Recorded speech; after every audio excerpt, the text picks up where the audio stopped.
Hello दोस्तों, स्वागत है आपका बुद्ध ज्ञान स्टोरी में। दोस्तों, विपश्यना रोजाना करने से एकाग्रता बढ़ती है, हमारा मन वश में रहता है और मुश्किल में भी हम दुखी नहीं रहते। हम वर्तमान में जीना सीख जाते हैं। ऐसे बहुत सारे फायदे हैं। जानिए विपश्यना क्या है। विपश्यना का अर्थ है कि जो वस्तु जैसी है उसे उसी रूप में सहजता के साथ देखना। यह अंतर्मन की गहराइयों तक जाकर आत्मनिरीक्षण द्वारा आत्मशुद्धि की साधना करता है। अपने सांसों के समीक्ष भाव से होती है शुरुआत। इसकी शुरुआत सांसों से होती है। सबसे पहले सुखासन, वज्रासन या किसी भी आसन में बैठ जाए। इसके बाद व्यक्ति को सांसों को साक्षी भाव में देखना सिखाया जाता है।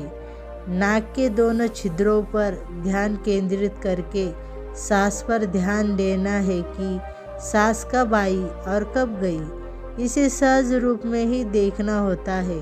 न लंबा खींचता है न छोटा करते हैं। सहजता से सांस जिस तरह आ रही है और जिस तरह जा रही है, बस उसे स्वाभाविक रूप में देखना या नोटिस करना होता है। इस बीच यदि किसी तरह का विचार आता है तो उसे आने दे और फिर से ध्यान सांसों पर टिका ले। धीरे धीरे शरीर की हर गतिविधि पर नज़र रखें। जब सांसों पर आपका ध्यान रुकने लगता है तब आगे की प्रक्रिया सिखाता है।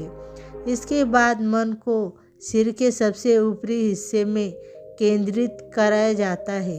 जब ध्यान सिर के ऊपरी हिस्से पर पूरी तरह होता है तब हमें पता चलता है कि शरीर के ऊपर के हिस्से में क्या चल रहा है।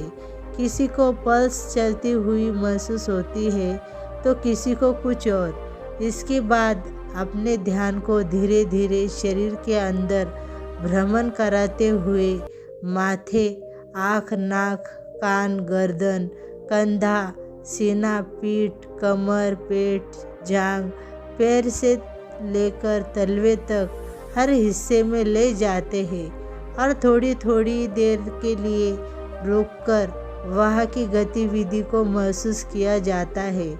इस बीच विपश्यना करने वाले को शरीर के अलग अलग हिस्सों में अलग अलग अनुभूति होती है।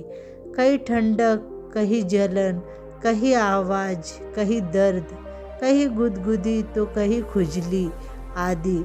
लेकिन आपको हर स्थिति को सहन करके शांत रहना होता है और खुद पर नियंत्रण रखकर किसी भी तरह की प्रतिक्रिया देने से खुद को रोकना होता है।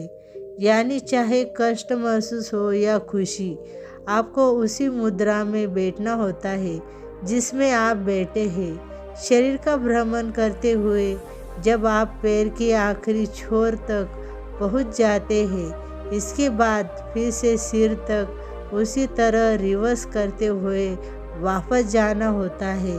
सिर से पैर तक जाने के बाद व्यक्ति जब पैर से सिर तक वापस आ जाता है तब इसे विपश्यना का एक चक्कर माना जाता है।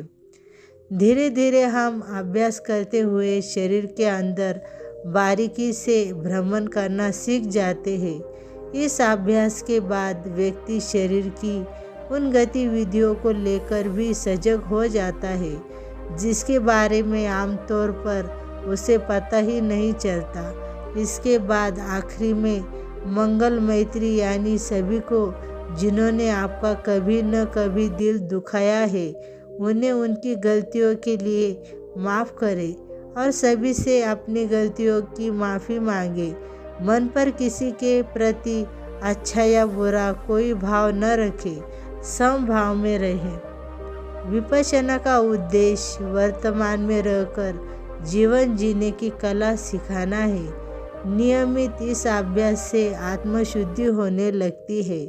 मन पर शक्ति का वश हो जाता है और वो इसे भटकने नहीं देता। जीवन में चाहे सुख का पड़ाव हो या दुख का, व्यक्ति हर हाल में समभाव में रहना सीख जाता है। यानी दुख में बहुत दुखी नहीं होता और सुख में बहुत सुखी नहीं होता। वो इन्हें सिर्फ जीवन के एक घटनाक्रम के रूप में देखना सीख जाता है। व्यक्ति की एकाग्रता बढ़ती है और बड़ी से बड़ी मुश्किल में भी वो विचलित नहीं होता। साथ ही बड़ी से बड़ी खुशी में अति उत्साहित नहीं होता। जीवन में सुख दुख का तालमेल बैठना सीखकर वर्तमान में जीना सीख जाता है। वो जिस काम में लगता है उसमें सफलता हर हाल में प्राप्त करता है। नमो बुद्धाय। धन्यवाद।